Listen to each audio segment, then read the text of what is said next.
based on the cover and the jacket copy that an average person would ask if he was in a bookstore. I never forgot that because it's a fabulous interview technique, incidentally. By the way, did you ever get a copy of Government Zero anywhere? Gone with the Wind. Sounds like a setup call. It isn't. I don't know the guy.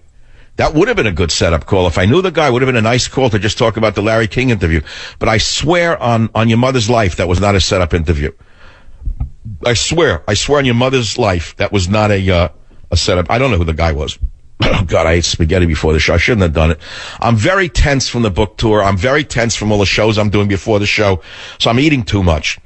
I'm just gorging. It's like a nightmare. People take their anxiety out in different ways. I eat too much. That's all. I overeat. Last night, I didn't even want to go out of the house. I cooked a pound of spaghetti. I ate half a pound of spaghetti with chicken apple sausages. I drank a half a bottle of Bordeaux. You think I felt good from it? Yes, I slept like a baby. That's what I do. It sedates me. It's like a drug. I know exactly what I have to do to calm down. I know what I have to eat, which is huge carbohydrate loads. When my body, I literally collapse. It looks like all the males of my generation, my father's generation, would collapse after a meal, sit on a couch. Think of like Greeks or like Mediterraneans. If you go to their house, think of my big fat Greek wedding. Even though I'm not Greek. You look at Mediterranean men of that generation. If you go to the house, let's say for a dinner party, they didn't call it a dinner party. So come over for supper or whatever. After the men ate, didn't they sit on the couch and open their belts and take the top of the pants open? Because the stomach, and they'd sit moaning, and then the mothers knew that they served them properly. So opposite to California cuisine, where there's nothing on the plate, no one knows what they even ate. They go in, they get a bill for $300, and they ate nothing after going to McDonald's on the way home. Okay, back in a minute. Join the Savage Nation. Call now, 855-400-SAVAGE, 855-400-7282. Savage. My Savage Nation is sponsored by SwissAmerica.com. It's the only company I trust to protect my wealth. Call 800-BUY-COIN. I just got an email from someone who says, I just watched your interview on Alex Jones. You should run for president now and quit radio. I got to tell you I started today's show. I was dead tired, exhausted. The minute that sound goes off and the minute I start the show, I have so much energy. I could stay on I think I should be on the air 24 hours, like a cam follows me. Like take a microphone to bed and like wake up and do my dreams online and then get up and say, I just take breaks for the bathroom. It's so addictive. There is nothing more addictive, by the way, than the media. I got to tell you, once it gets in your blood, there is no escaping it. You can't leave it. There's no leaving the media. It's it's like another consciousness that's attached to your brain. And when you're not expressing it, you fall apart. You become exhausted. I've put it many different ways in different, by the way, in the next hour, I'm going to play a little bit of the Alex Jones interview because people are buzzing about it. And we're going to talk about beards, why men are growing beards. And some of the guys, one guy calls us men with beards are being referred to as lumber sexuals. That's very interesting. Another guy says beards show men trying to reclaim masculinity. And the military started the trend. That's interesting. That's right, because let's say women can't grow beards. It's a definite differential. I'm a man, period. You could be gay and have a beard, but you're a man. You're definitely man. You're asserting your XY. That's all. That's simple. Here's XY. You're an XX. I'm an XY. Have a nice day. That's what it is. That's what I think. Nothing more than that. Okay, back in a minute. Be here. Join the Savage Nation. Call now, 855-400-SAVAGE, 855-400-7282. Savage. And now, America's most exciting radio talk show, The Savage Nation, home of unprotected talk, borders, language, culture. And here he is, Michael Savage. The Savage Nation, hour number 2. So I'm having a good time today. It's kind of a hiatus in the week. The book has been out a week. It's doing great. They're buying it not like hotcakes, but it's buying it like a best-selling book. Government Zero. We'll know within the hour where it lands on the New York Times bestseller list, and I'll let you know the minute I know. But I was having some fun in the last hour, and I said, beards are popular. Why are beards popular? It's a social phenomenon. I want to talk about it. And some callers had some great ideas. And then I went and posted a picture of myself taken in 1981 by a very famous photographer that he recently gave me. I forgot about this picture. I remember the sweater to this day. That was my Berkeley sweater because I remember I was at UC Berkeley working for my PhD. I had that. It was like my Berkeley professor sweater that I used to wear going over the Richmond Bridge. And what a head of hair, my God. Anyway, I had a full beard. I don't know if I like I don't know, looking at it, like a hipster beard. So I'm looking at my Facebook comments that people are making. Some of them are very funny. I'm not going to read them all, but some of them are hilarious. Some of them look like just stuff that people would write in your high school yearbook. And some of them are nasty, idiots. They just can't take anybody who's happy or famous. Guy writes, is that you when you were a red diaper doper baby? Which is funny. A woman, Harry says, grow out that beard again. Tisha says the beard. Another guy says, the year I graduated high school. Another one says, you still look the same. Thanks, Jeff. And he says, I enjoyed you on Alex Jones yesterday. I don't know, some of them. Mike, where did them funny voices go? You would have me dying when you do the New Yorker. I don't know what that means. The man behind the voice, love your show, handsome and smart.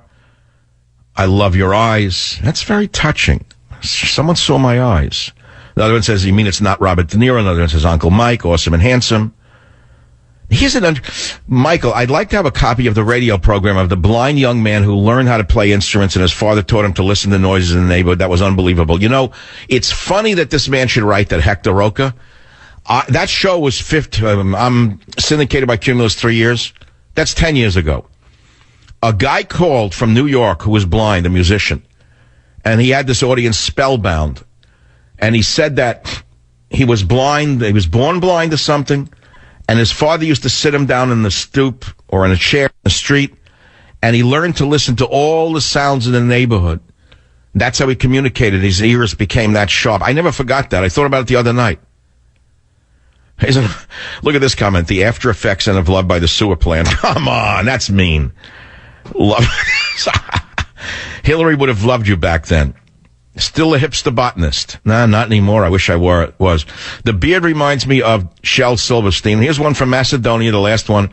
From Konstantin Isakovsky. I am speechless, Dr. Savage.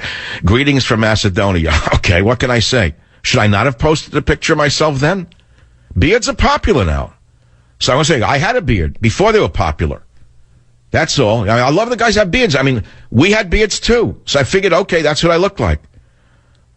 And then what? Is there anything more to it than that? I don't know. Now, I want to do something. There is a problem with beards because you're associated at the TSA with ISIS. That's the problem. If you have a beard, they'll do a double, triple check on you. You know that. The terrorists were smart. They shaved their beards off, and they would look like Democrats. So there is a problem with that, the beard. I'm not so sure. I may have to shave it off again. But I don't fly anywhere anyway. I'd rather drive than fly. Who wants to go through that? I do once in a while. I'm on the advanced list on Southwest where you pay a few bucks and then you march through the line. Isn't it like a real big deal, $50? I don't know. They march you through a separate line. You think you're the president. You don't have to take your shoes off, your shirt off, your belt off, your neck off, your crucifix, your Jewish star, your wig. Nothing has to come off. Then they put you through the machine and it rings and you don't know why. Then they say, please take off your shoes, your belt, your hair, your wig, your glasses, and your wallet. Because it went off anyway. So what's the point? I don't know, but it's quicker in some regard. I don't like to take my shoes off at dirty airports. It's one thing, sliding your socks along. You know how unhygienic that is? All right, well, you get the picture. Well, why are men growing beards? There's a number of reasons. I think it's to assert the fact that you're a man in an overly feminized world and a metrosexual world. I think that's what it comes down to. Guys are just saying, I'm a guy. Go ahead, you grow one if you can. Make my day. Have we finished the beard topic or not? Or yes? Anyone have a good beard? Here's what I want to do. Instead of wasting your time talking about beards, I know you're getting itchy already. I hear the trigger finger ready to hit the button. I have a sixth sense in radio. It's shocking. I can tell when you're bored and ready to hit the button. I know you're ready to jump because I did beard too long and you're ready for, all you want to hear is the Republican victory in Kentucky. Why them Democrats really got their butt slammed. Yes, indeed, this shows that there's going to be a Republican sweep across the universe. Don't get so excited. Midterm elections, the minorities don't come out. The students don't come out. Okay? You know what happens. Don't worry about it. Don't count your R's before they hatch. But have a good time, if you wish. So, here's what I want to do before you hit the button and run. I want to start with the Alex Jones interview because it was so good. I'm not going to play all of it. Robert, would you please begin it? Let's see if I like it. Let's hear it. Okay, without hammering the book, I want to start with the title because it says it all. Government Zero. If we don't see President Zero invoking Government Zero, I'd like to know what it's going to take for the average moron out there. Idiot, moron, fools who have sold the country away, running around in shorts with Halloween costumes with their children on drugs and sugar. And they wonder why these SOBs with that monster tyrant leftist in the White House. This guy is the smartest leftist in the history of the world. This BS artist, Barry from Honolulu, has done more harm to the world than Marx and Lenin put together. And he gets away with it for one reason. He doesn't shout like me. Have you ever heard Barry from Honolulu scream? Never. He is the smoothest con man in the history of the world. He makes Soros look like a chump. Soros, by the way, is behind breaking all the borders of Europe. You know that. With his open society. You know, Soros is who flooded America with marijuana. You know that. Now, many people like marijuana. I think it's one of the most toxic substances in the world. It is the road to addiction. It is a gateway drug. Who has made it suddenly so friendly? 10 years ago, I fought with one of Soros's minions on my radio show. Soros was the first to fund medical marijuana initiatives in Arizona and California. And I was arguing, are you people crazy? It's a gateway drug. You're going to hook a generation on drugs. We had this argument. It's history now. Marijuana is as friendly as candy corn. Everyone thinks it's a benign herb. It is not. So what does it have to do with Soros's master plan? The man is possibly the most evil genius on the planet, in my estimation. Why does he want to break the borders of every nation on earth? What is it that they're after? What do you mean no borders? Well, listen, no borders, no language, no culture. A mass of stupid drugged humanity, easily manipulated, turned into slaves, serfs in their own country. What more do you need to know? Children on drugs, parents on alcohol, marijuana, and drugs. And then you have the puppet masters, as in The Godfather, the Pesanovantes pulling the strings, sucking the money out of the people's pockets as they go to work like slaves in their little slave factories, thinking they're free. Remember Orwell's book? Remember that great phrase, those who rattle their chains most loudly scream, I'm free, I'm free, I'm free? As he saw what communism had wrought in Europe, socialism. He was originally a socialist. And then he saw who they really were. He saw they were monsters and dictators. Stalin, Hitler, all socialists. Everyone forgets that. Very convenient to forget Hitler was a socialist. Stalin, Hitler, socialists, different sides of the coin.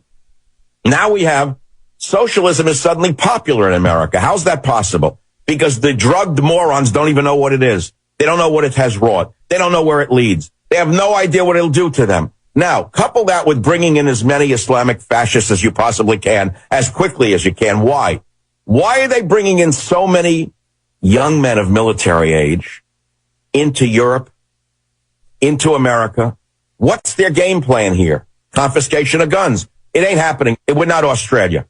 Australia had no Second Amendment. That's number one. I have a tape that I keep playing on my radio show from Elena Kagan when she was appointed to the Supreme Court, when she went through the fake hearing, the kangaroo fake hearing of whether she should be appointed or not. She was asked about the Second Amendment. Remember her? She's this kind of pickle saleswoman. In my day, the most she would have done is sold bloomers at Macy's. Now she's on the Supreme Court. This is right out of the Communist China playbook. Take people from the bottom and put them on the top. Take people on the top and throw them to the bottom. So Elena Kagan, when she was grilled, fake grilled, she says, where do you stand on guns? And she says, the Second Amendment is established law. The Second Amendment is established law. Well, if it's established law, how could Barry from Honolulu take your guns? There was a time not too long ago when the Democrats would never even touch God, guns, and gays. Remember that time not so long ago? But Barry from Honolulu is such a slick con artist that he's so hoodwinked the American drug addict that they actually think it's time for socialism, gun seizure, no borders, and flood America with your Muslim brethren. The people are stupid and they're drugged and they sense they could get away with it. But you know what? They're reading their tea leaves wrong. There'll be a revolution and they're going to lose. There are too many guns and too many people ready to fight them. I'm not calling for revolution. They are. Let's be very clear.